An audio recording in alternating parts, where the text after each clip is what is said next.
welcome to another Sanctuary Sunday. Sanctuary! Yes, the day where I try to cover something other than war games. And today, on this Coffee with Kilroy, which I many times call Beverage in a Book, the beverage, coffee. The book today is D20 Modern role-playing game.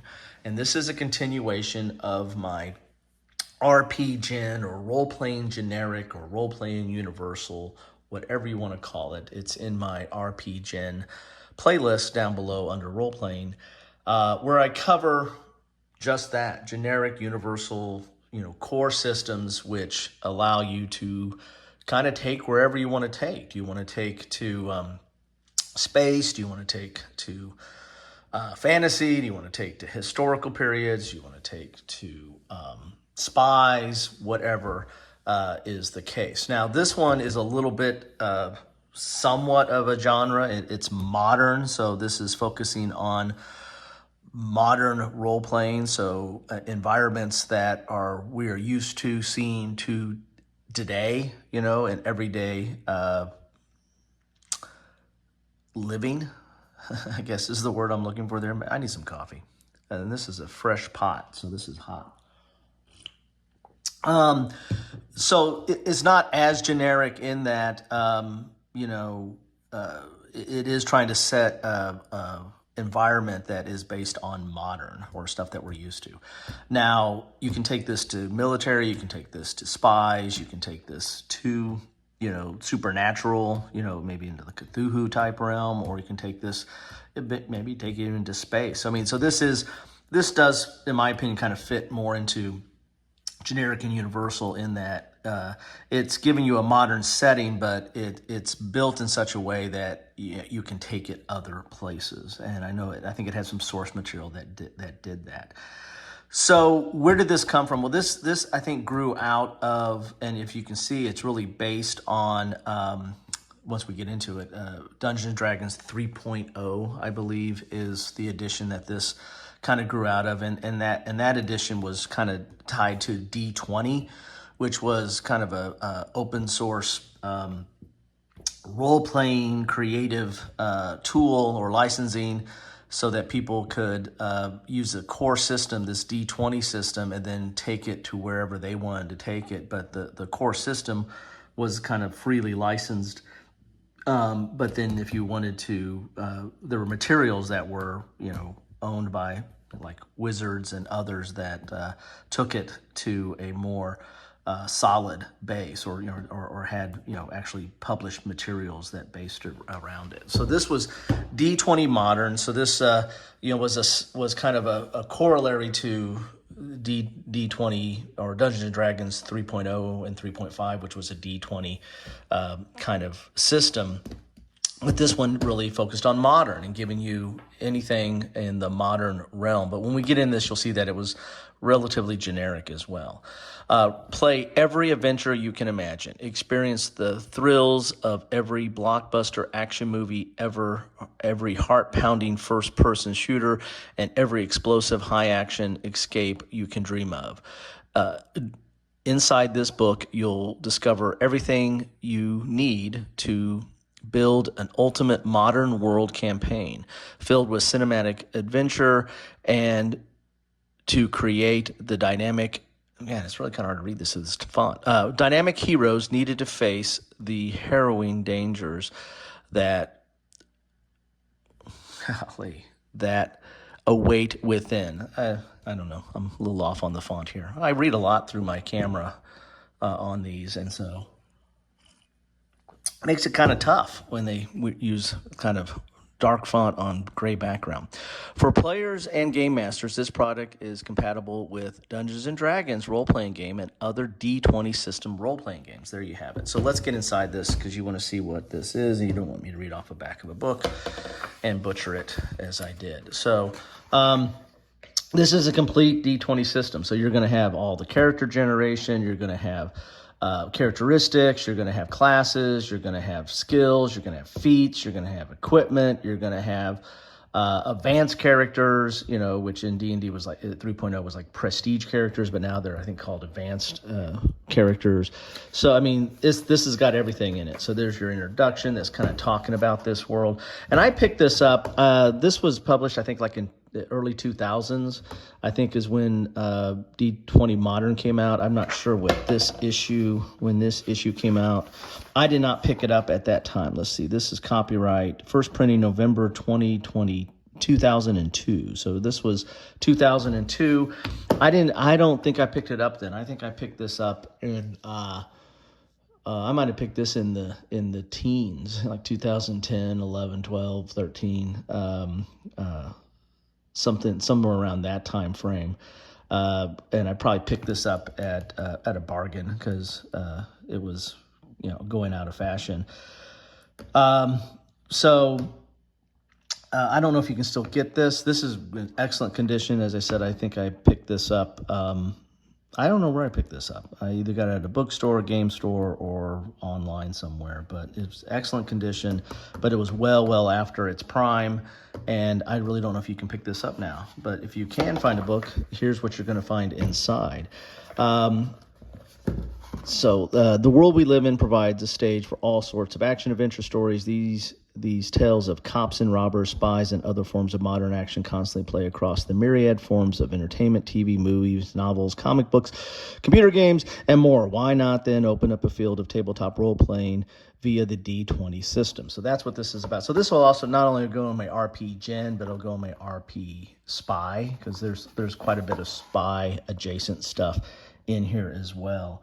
And I actually covered, I think, that in one of my spy in that spy playlist, Spy Master, which was, I think, grew out of D20 system as well, but it was focused only on spies. This is a role-playing game. Thanks for telling me that. And then it talks about the D20 system and how that was kind of is the core of this, and what are some of the key aspects you need to know about that, the basics, the core mechanic, stuff like that. There's quite a long introduction in here. So if you're new to role-playing, then that's something you need to read. Or if you're new to the D20 system, that's something you need to read.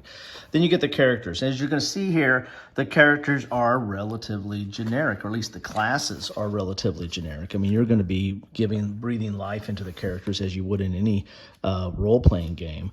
But the characters are stuff like strong. You got a strong hero. So... And they're going to have all their different unique traits and progression and all that kind of stuff. But, I mean, that's the class, is strong. Then you've got fast, right? There's your fast hero. And then tough hero. Don't know what the difference between strong and tough, but this explains that. Smart hero. Dedicated hero. Charismatic hero.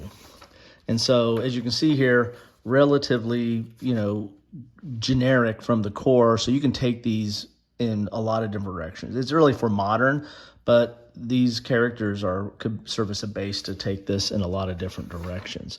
You got your starting occupations, and then so there's a lot on the characters, and then you're gonna have a lot on skills. There's a lot of skills in here because, again, this is everything you can think of in the modern framework. So action heroes, spies, cops, criminals,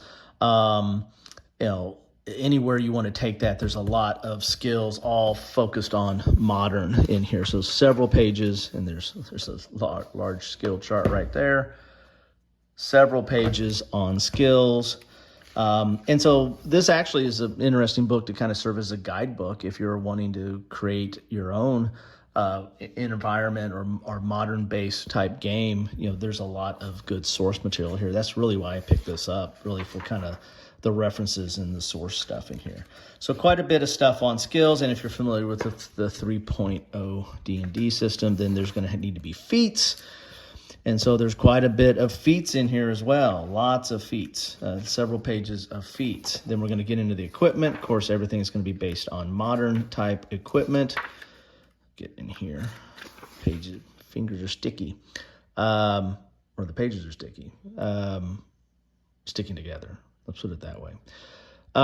Equipment. So, you're going to have all your motorcycles and planes and cars and boats and all the kind of stuff that you're going to need for equipment and vehicles and weaponry and the like. A lot of stuff on weaponry in here. Let's get into the burst radius here. So some of this equipment's getting into the combat aspect. And of course, there's going to be everything you need to know about combat in here too, which, you know, is close combat and range combat as well. A lot of range. So there's all the pages on equipment.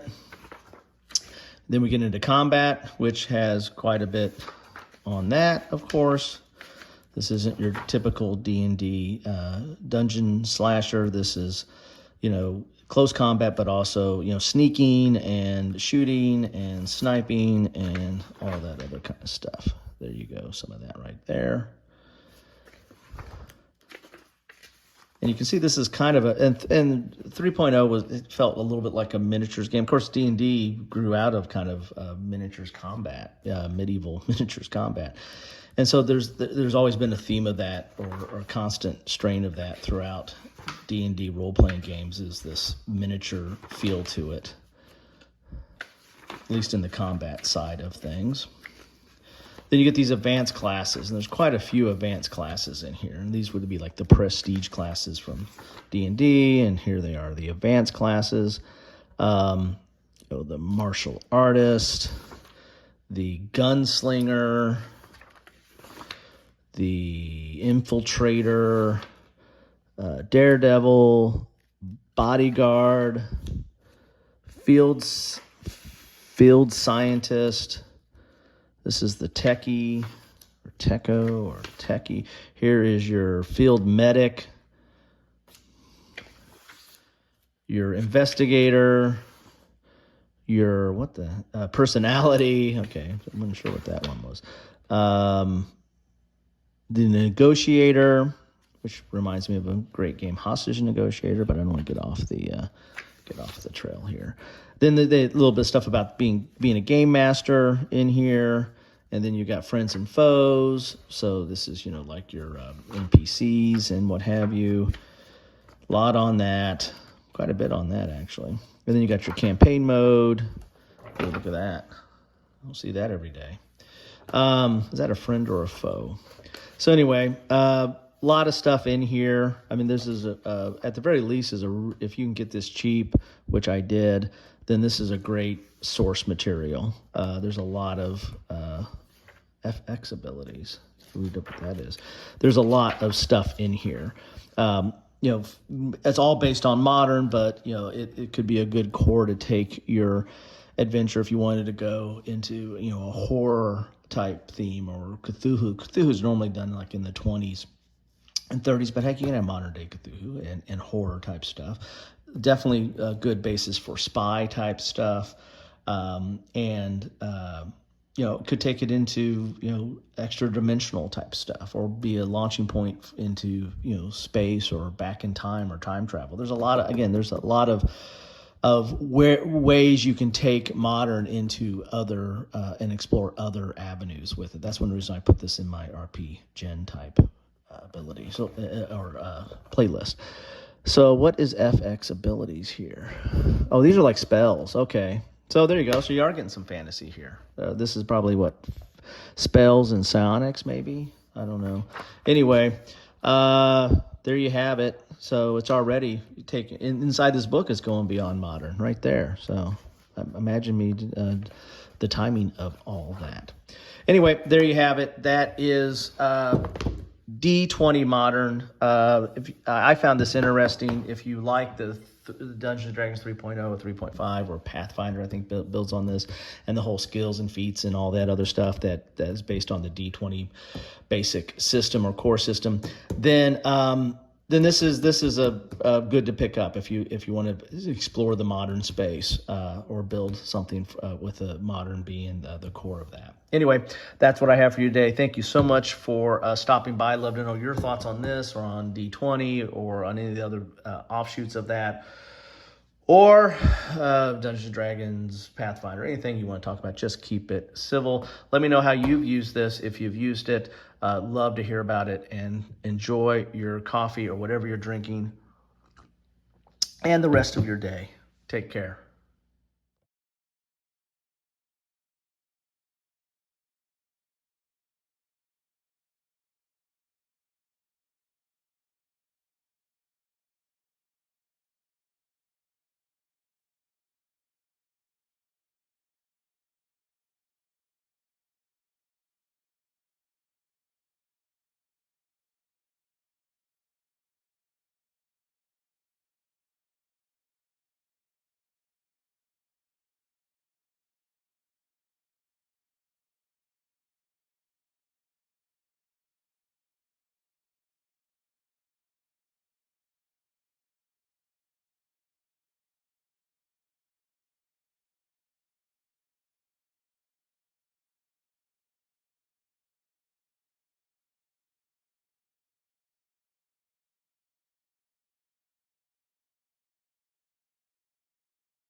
Thanks for watching.